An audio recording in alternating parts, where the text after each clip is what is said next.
வணக்கம், welcome to the Kannan electronics. நான் Kannan D. ஐ ஆம் சுண்டு. பாஸ், எனக்கு ஒரு சந்தேகம்.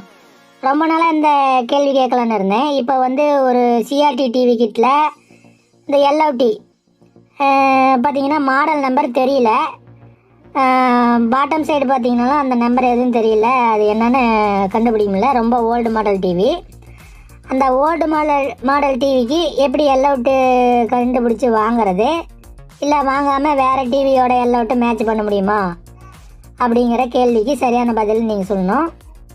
இந்த எண்ணம் பார்த்தீங்கன்னா எனக்கு மட்டும் இல்லை, நிறைய டெக்னீஷியனுக்கு இந்த எண்ணம் தோணி இருக்கலாம். இந்த பிரச்சனையை எப்படி சால்வ் பண்ணுறது அப்படிங்கிற டீட்டெயில்ஸ் சொல்லுங்கள். சுண்டு, நீ கேட்ட கேள்வி சரியானது தான். இப்போ ஒரு டிவியில் எல்அவுட்டோட மாடல் நம்பர் தெரியலன்னா அது வாங்குறதுங்கிறது கொஞ்சம் முடியாத காரியம். இல்லை சேம் போர்டு பழைய போர்டு அது இருந்ததுன்னா அதில் நம்பர் பார்த்து கூட வாங்கிக்கலாம். சப்போஸ் அந்த எல்ஓடி கிடைக்கல அப்படின்னா அதை ஆல்ட்ரேஷன் பண்ணி ரெடி பண்ணிக்கலாம். வேறு எல்ஓட்டை அரேஞ்ச் பண்ணி அது சில பின் அவுட்லாம் ஆல்ட்ரேஷன் பண்ணி ரெடி பண்ணிக்கலாம். அது எப்படின்ட்டு இந்த வீடியோவில் டீட்டெயிலாக பார்க்கலாம். நீங்கள் டீட்டெயிலாக தெரிஞ்சுக்க இந்த வீடியோவை ஸ்கிப் பண்ணாமல் அதுதான் முழுமையாக தெரிஞ்சுக்க முடியும்.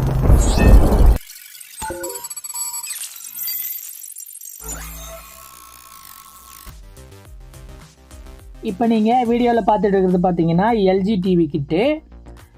இந்த டிவி கிட்டில் 6006E அந்த எல்அவுட் இல்லை. ஆனால் அந்த எல்அவுட்டு போட்டு பார்த்தா மேட்ச் ஆகலை. ஆனால் இது கொஞ்சம் ஓல்டு மாடல் போர்டு. இது மாடல் நம்பர் தெரில, எல்அவுட்டோட மாடல் நம்பர் தெரியல. அது எப்படி கவர்மெண்ட் டிவியோட எல்அவுட்டை மேட்ச் பண்ணுறது அப்படிங்கிறத அந்த வீடியோவில் நம்ம பார்க்க போகிறோம்.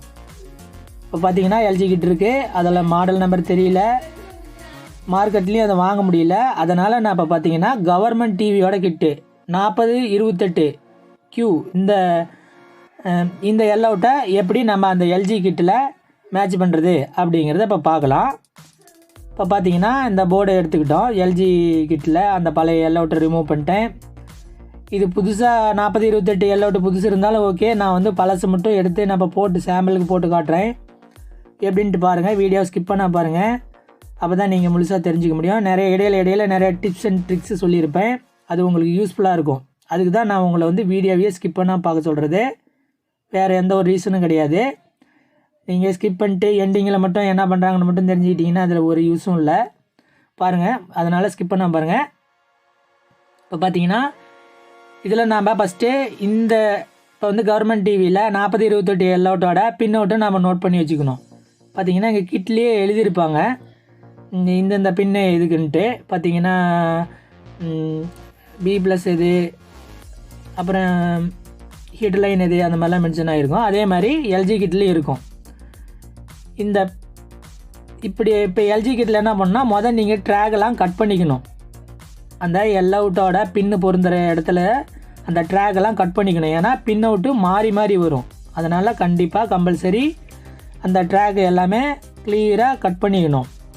முதல்ல அதுக்கு முன்னாடி நாம் அந்த எல்அவுட்டு அந்த பின்னில் சொருக முடியுதா அப்படின்ட்டு பார்க்கலாம். பார்த்தீங்கன்னா இப்போ 4028 அந்த எல்அவுட்டை எடுத்துக்கிட்டேன். பழைய எல்அவுட்டு தான், புதுசு கிடையாது. டெஸ்ட் பண்ணுங்கிறதுக்காக நான் இப்போ இதை எடுத்து சொருகிட்டேன். கரெக்டாக பின் அவுட்டு அந்த பின்னில் ஏற்கனவே இந்த எல்ஜி கிட்டில் கரெக்டாக மேட்ச் ஆகுது, சொருக முடியுது. சொருக முடிஞ்சால் ஓகே, சொருக முடியலனாலும் நீங்கள் தனியாக எல்அவுட்டை வச்சுட்டு லைன் இழுத்து கடை போட்டு நீங்கள் அந்த போர்டை ஒர்க் பண்ண வைக்கலாம். அது உங்களோட திறமையை பொறுத்தது. இப்போ பார்த்தீங்கன்னா அந்த எல்அவுட்டும் சொருக முடியுது. அப்புறம் பார்த்தீங்கன்னா ட்ராகை கட் பண்ணிட்டேன். பாருங்கள், இந்த மாதிரி நல்லா ஷார்ப்பான கத்தியில் நீங்கள் கட் பண்ணிக்கணும்.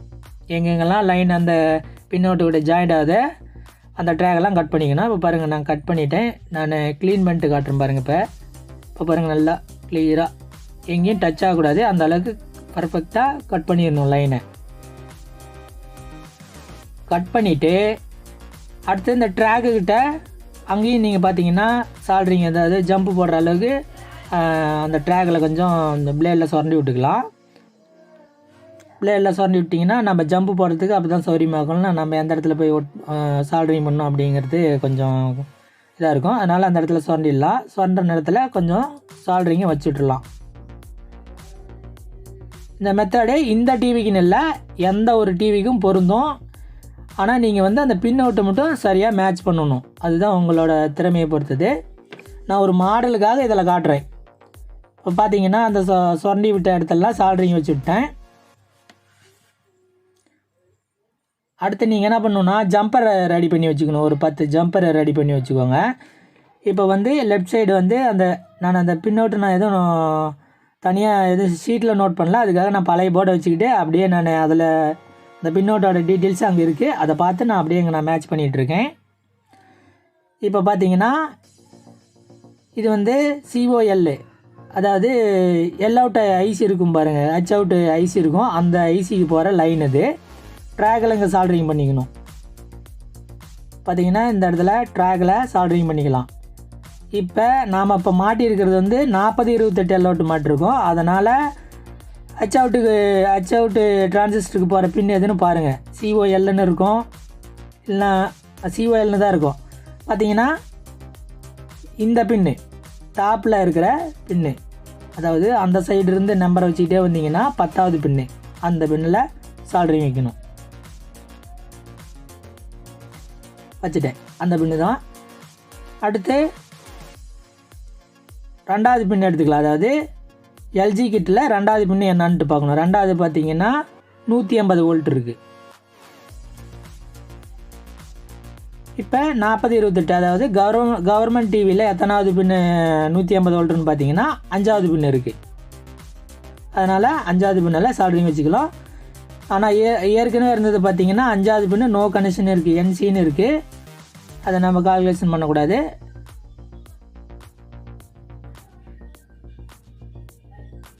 அடுத்து பார்த்தீங்கன்னா எல்ஜி கிட்டில்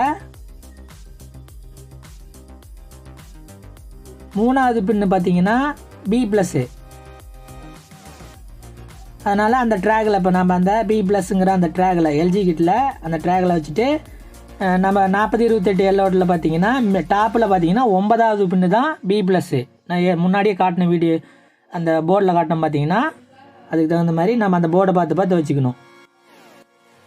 இதே போல் மற்ற பின்னு எல்லாமே இதே மாதிரி தான் நம்ம ட்ராகில் பார்த்து வச்சுக்கணும். நீங்கள் வேணுன்னா ஒரு ஷீட்டில் நோட் பண்ணி வச்சுக்கலாம். பின் அவுட்டை வந்து நோட் பண்ணி வச்சுக்கிட்டிங்கன்னா இன்னும் கொஞ்சம் ஈஸியாக இருக்கும். நான் அந்த மாதிரி எதுவும் பண்ணல. நான் பழைய போர்டுங்களில் வச்சு அதில் அதை பார்த்துட்டு நான் வச்சிட்ருக்கேன். அடுத்து பார்த்தீங்கன்னா கிரவுண்டு.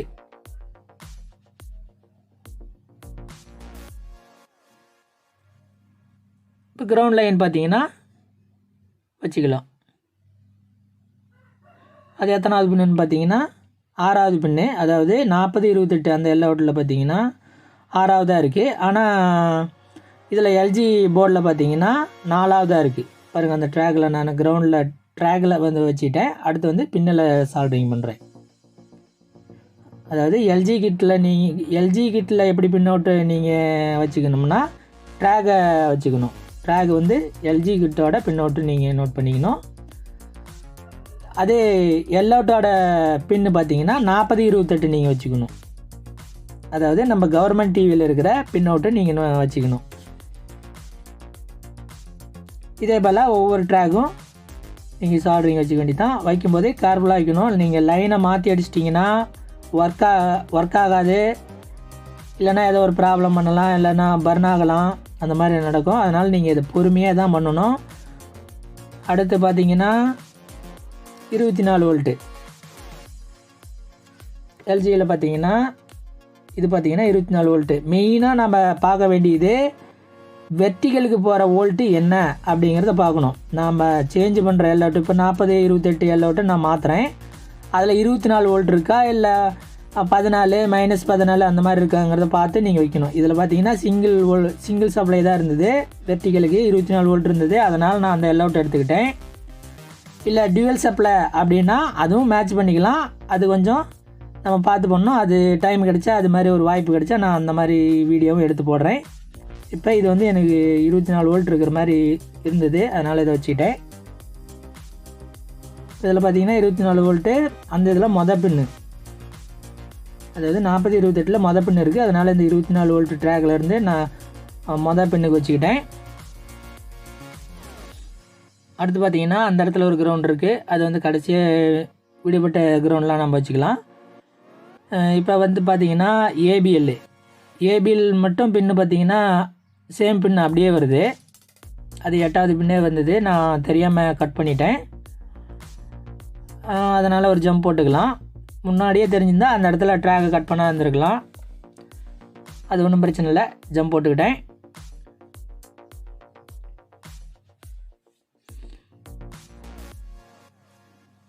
அடுத்து 9வது பின்னு பார்த்தீங்கன்னா ஹீட்ரு லைனு. இதில் ஹீட்ரு ட்ராகில் வச்சுட்டேன். 40-28 ஹீட்ரு லைன் எதுன்னு பார்த்தீங்கன்னா கீழே 3வது லைனு, 3வது பின்னு பாருங்கள். அந்த இடத்துல காலியாக இருக்குது, அந்த இடத்துல வச்சுக்கணும்.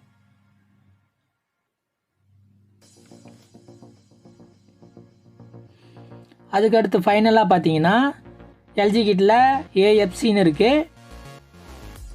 ஆனால் அதே பார்த்தீங்கன்னா 40-28 அதாவது கவர்மெண்ட் டிவி கிட்டில் பார்த்தீங்கன்னா FBL அப்படின்ட்டு இருக்குது. அது ரெண்டும் ஒன்று தான், வெவ்வேறு கிடையாது. ஏஎஃப்சியும் FBLம் ஒன்று தான். அதனால் நான் அந்த ட்ராகை நான் ஜாயின் பண்ணிக்கிட்டேன்.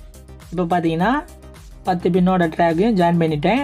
ஆனால் பார்த்தீங்கன்னா கூடுதலாக அந்த கிரவுண்டு வந்து பார்த்தீங்கன்னா எல்ஜி ட்ராகில் பார்த்தீங்கன்னா 2 பின் அவுட் இருக்குது. ஆனால் அந்த 40-28 கவர்மெண்ட் டிவியில் அந்த மாதிரி இல்லை.